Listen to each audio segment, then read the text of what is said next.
Okay, hello everyone. Welcome to Imaginations project by UMAC Futures. My name is Zhao Ke, the director of the Electronic Science and Technology Museum, University of Electronic Science and Technology of China.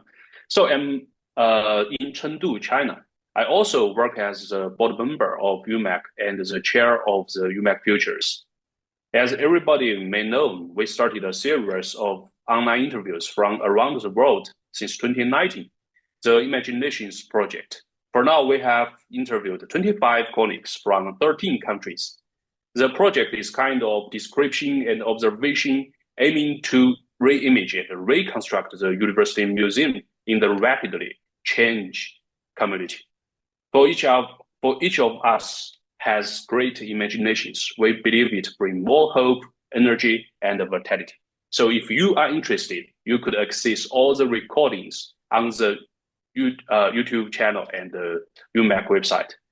The UMAC Journal, Volume 16, Number 3, launched last year in 2024. There is a special one. This is a special one with guest editor Liliana Milkova from Yale and Jordi Kovac.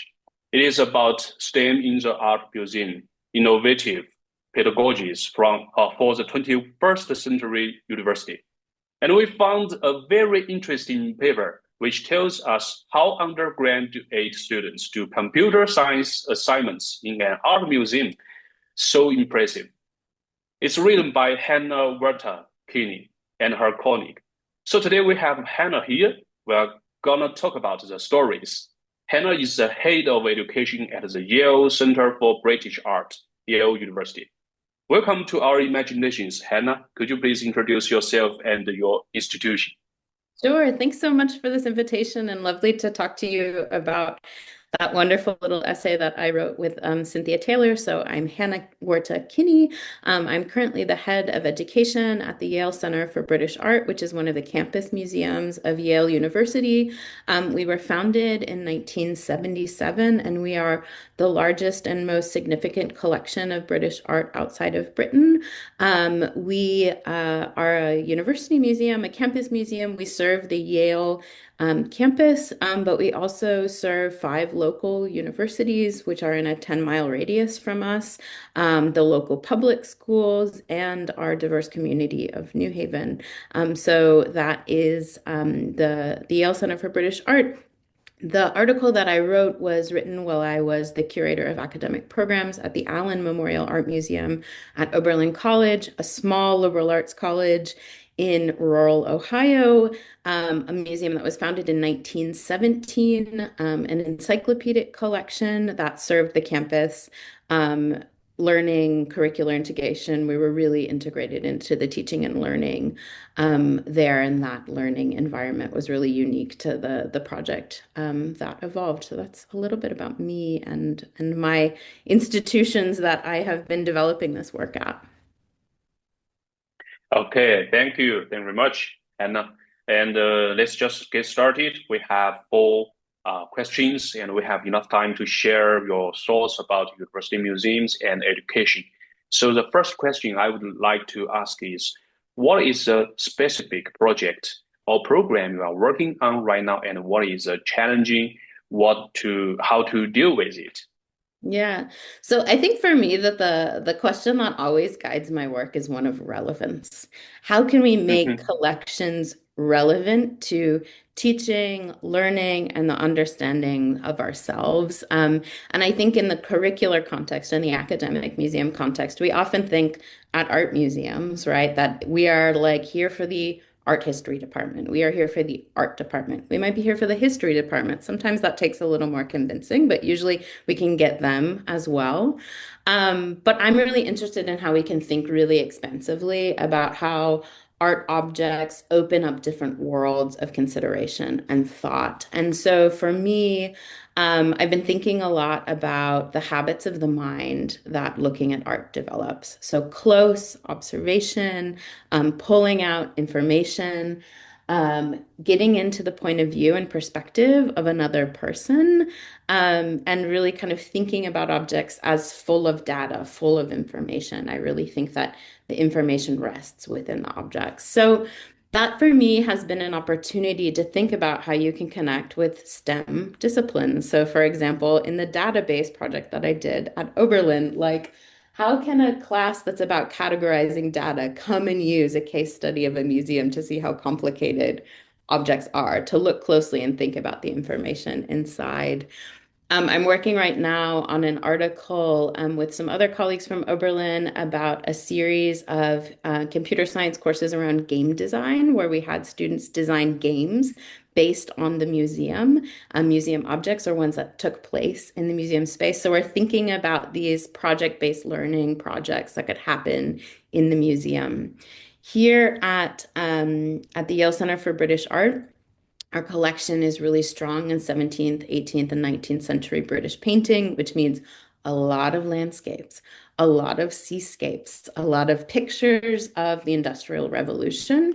So we're really starting to think critically about how to build out curriculum around climate change, environmental sciences, biology, ways that we can get people looking critically about the information that these objects can hold about the past, but also ways of thinking about more conceptual topics in museums. And this builds off of some of the work I was doing at Oberlin as well, with geology professors. So we had like a lot of geology professors and geoscience professors coming in to think about these big concepts that they're trying to train their students to think about. And one of them was, a basic skill, as I understood from my colleagues, is being able to notice the change over time, to see the Mm, stability in geology. So we started to be like, how do you hone students' ways of looking at art by looking at art that's about the change of time or the passage of time,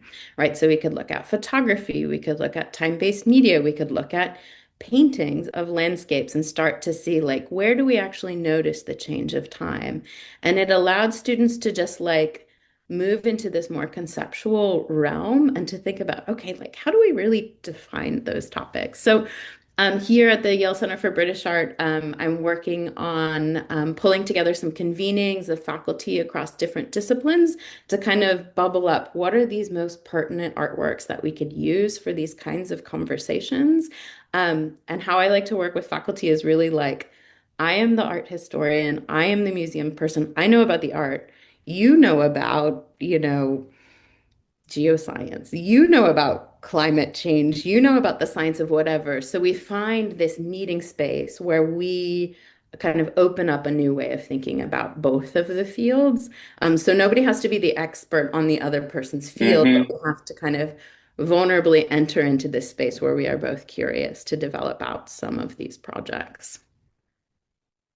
Thank you, Hannah. From your introduction, I found that you first you realize there's an information as you do education in the museum, right? The information is like the core factor in the museum, because when you do education, you have to face the visitors, the students, the professors, and other uh, um, tourists or some other um, some other people. And so information for now for this age is a con.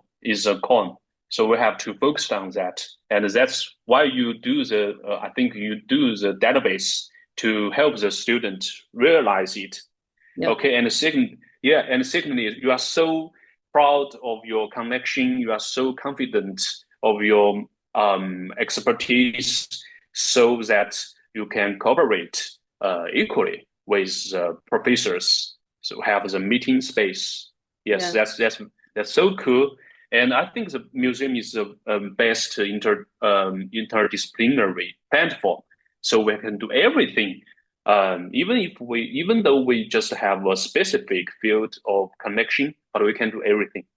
Yeah. And Yeah, that's why I love yeah. museum education, really, is that it allows you to enter into this space of constant learning, right? There are facts and figures I can know about the paintings in our collection or the Hmm. sculptures, Hmm. but they take on new meanings. They take on new relevance Yes. through other people's eyes and expertise and disciplines. And so when Yeah. we say the meanings only expand and evolve and become more rich through these new points of view, Yeah. then this old collection that we've had, right, can continue to be relevant, continue to be meaningful for lots of different people, not only their original audiences or the people who Hmm. are Hmm. our core collection or our core constituents. Yeah, yeah, yeah. It's like it seems like we are polishing the different slides of the diamond, Yeah, yeah, right? Right? exactly, exactly. Okay, okay, yeah, exactly. And we do some similar things in our museum as well, and we cooperate with other professors from other disciplines. And our focus is to help students to realize the time the time dimension, not only now, because Yeah, science and engineering students sometimes they would like to think just now, not yeah, the history, yeah, the time. And also when you do some comparison with other districts and countries, you'll find the space. So time and the space yeah, is two most important factors of the world. yeah. Okay, okay, Hannah, we have a lot of, thoughts, great thoughts. So let's move to the second question. Can you describe the most unforgettable experience? Did you make some difficulties in your museum? And can you describe the most unforgettable experience when you went to Yale from opening? Mm. Yeah, I mean, yeah, so I just started at Yale last September. Our That's museum, some, I arrived, the museum was under renovation, so I arrived. I guess the unforgettable thing was I came to a museum with nothing on the wall, because everything was under renovation. So it's like, what does it mean to work in a museum where there's no objects on the wall yet? And how do you figure out like what these things mean. And I think, I mean, an unforgettable a memory so far here has been our reopening weekend, where we just had droves of members of the community coming in and being so excited about this space. And we had activities going on every floor, and the place was really alive, with Mhm. activity. So I really feel like I'm at the beginning of my work here and planting seeds that I hope will bloom. And in a couple of years, we can talk again, and I can say these unforgettable things that are happening here, or how those seeds became something. I think reflecting on the projects that I was talking about before at Oberlin, where we were really working with STEM faculty, for me, the power of that work, or the thing that was like, oh, this was all worth it, was when I began to see these science students who had never come into the museum before have their ideas about what a museum is totally changed. We did these evaluations where we kind of asked them, like, what were your ideas about the museum before, and what are your ideas about the museum now after doing this? Um, database project. And they were like, oh, I didn't realize how complicated like these objects were, or how interesting these little things in the corner were. We were making them categorize um, small vases that were back in the corner of a case, as well as big sculptures, and they were looking all over the collection. Or with this game design class that we worked for many weeks, like the last part of the semester, students were coming in every week and developing games. They thought, oh, before I thought the museum was really static and things were always the same, but I realized Ah, it was a dynamic place. I realize that like people in the museum like to have fun too, and I think that that's really important. And that is something that's also come into my work here at the Yale Center for British Art, because I think there's a lot of assumptions about, there's these British paintings. It's very like, aristocratic, and we must be very serious all the time. So how do we bring that sense of like fun and dynamism into what we're doing and say, oh, we can play with things and we can be silly and we can like imagine, right? The theme of this whole conversation, imagine new things, create new possibilities. So I think moments that are really unforgettable for me is when you realize that the decisions you made to set up the learning has worked and the students' ideas Mm, have shifted. And you didn't have to start by saying museums are fun. They're not static, like they're full of change. But they saw that themselves. And so that was much more powerful than me, mm-hmm, starting mm-hmm, from the beginning. So I think this active learning that can happen in the museum allows for students and faculty members, right?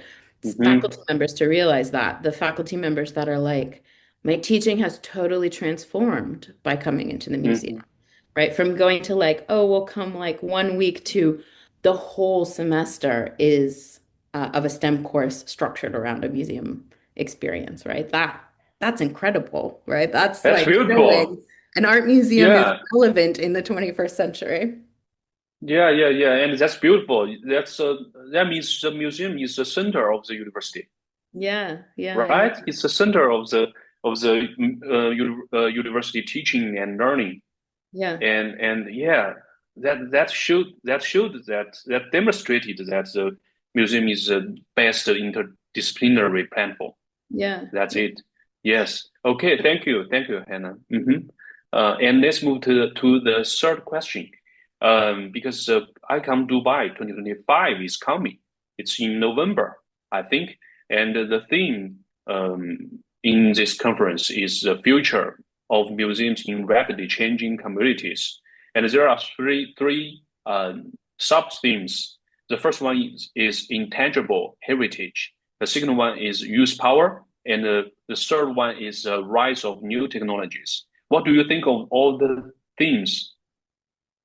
Yeah, I mean, there's a lot to think about there, right? And I think what's really interesting thinking about it within the context of ICOM and museums around the world is what that means in all sorts of different places. Like, what does that mean? I am in New Haven, Connecticut, right? What does that mean about intangible heritage and ways that we can think about these collections that are very old and historic, within the context of the United States, right?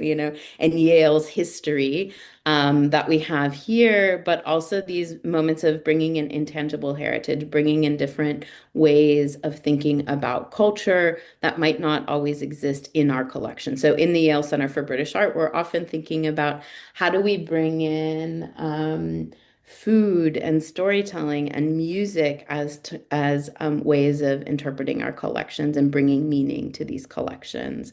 The idea of youth in our institutions, increasingly, museums in the United States are really focusing on programs for teens in the ways that Hmm. a lot of our colleagues in libraries here in the United States have thought about libraries as being kind of safe spaces after school for teens to go to and hang out and have Hmm. something to do. They have a little bit of freedom, but they have a meeting place. So they're becoming these kind of third spaces, and museums are doing the same. So we have drop-in teen programs here.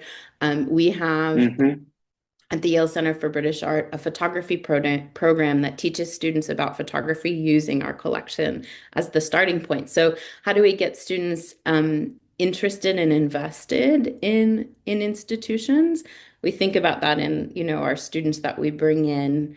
When you bring a computer science student as an undergrad to their university museum, how does that change their relationship with art going forward? So I think we're building the audiences of the future, we're building the workforce of the future, and saying that in my world, the humanistic inquiry, looking at art, is really important to civic well-being, to learning about other perspectives, learning about the world, and listening to other people.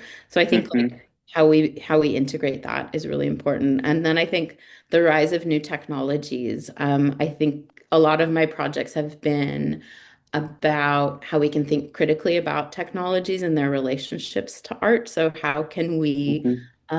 think about some of these more conceptual questions about technology through interacting with art and the technologies of art? So big questions to learn from people from around around the world, but very pertinent themes, I think, for sure. Yeah. Did you apply some artificial intelligence technology in your museum for now? I would say I have. I've only like tinkered a little bit with AI. There was Mhm. a really wonderful paper by a colleague at the Yale University Art Gallery who was talking about using AI for cataloging stock certificates that they got in this huge Mhm. collection of stock Yeah, certificates. yeah, yeah. Some of our colleagues at the Beinecke libraries or our larger libraries here at Yale are also using them for search. I feel like we're Mhm. wading very, very cautiously into AI, Mm. but Mhm. it's there, it's on the horizon, we're thinking about it.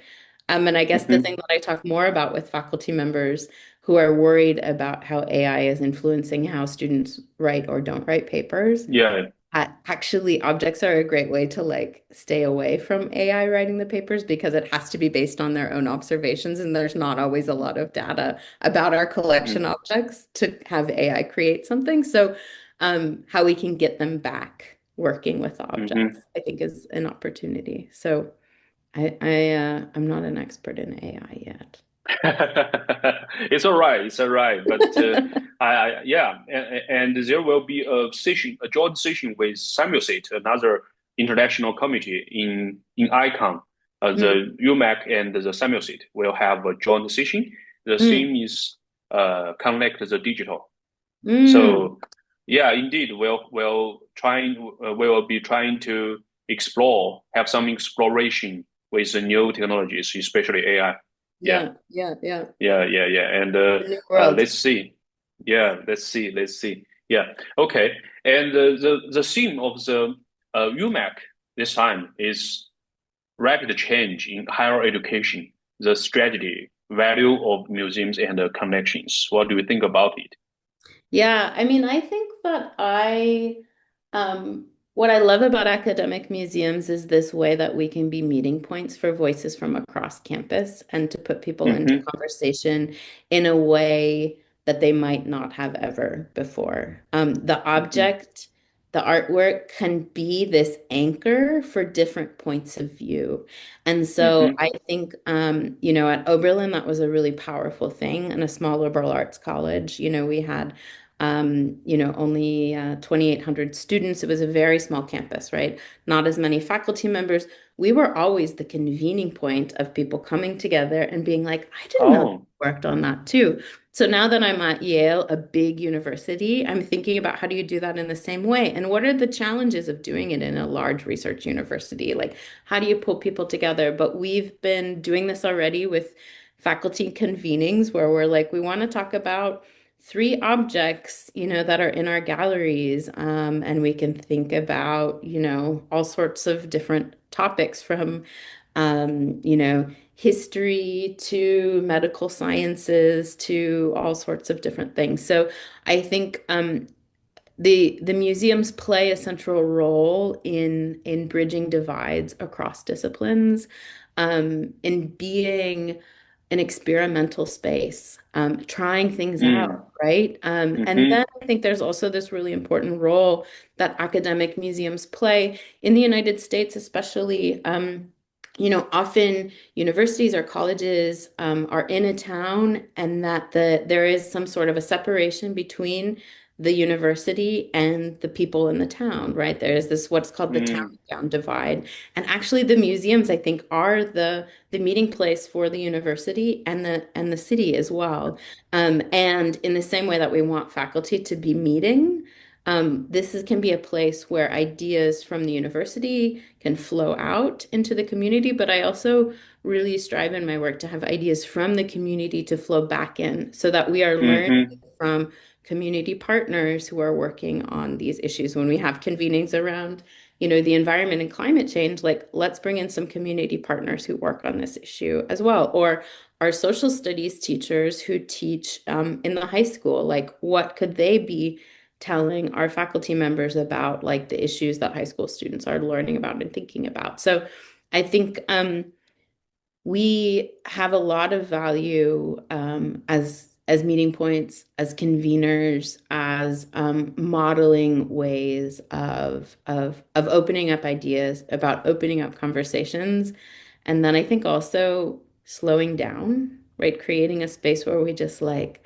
slow down and we think and we are like removed for a while from our devices and our buzzing and our email alerts, right? We sit in a gallery and we can think about an object. So I think um, the value of object-based teaching, is something really important to higher education, Mhm. and it allows us to do all sorts of new Yeah. things in university. Yeah. Thank you, Hannah. That was a very deep thought that Mm. you positioned your university museum, you know, your university museum, you positioned very properly and very deep thought. I can feel. Okay, Thank you. thank you, Hannah. And we are here. We are. We come to the fourth question. That is the relay question. Mhm. We pass the question from the last speaker, and we will pass your question to the next speaker. So, for now, please answer the question from the last speaker, Mark Louis Log. He is a curator of the University of the Philippines, Diliman, and we met last year in Dresden, Germany. So he's a very good guy, and he asked, "How does your museum curatorially position itself in relation to academic rigor and public accessibility?" So he thought it would be like a paradox or something. They are Mm. opposite. And what do you think of that thing?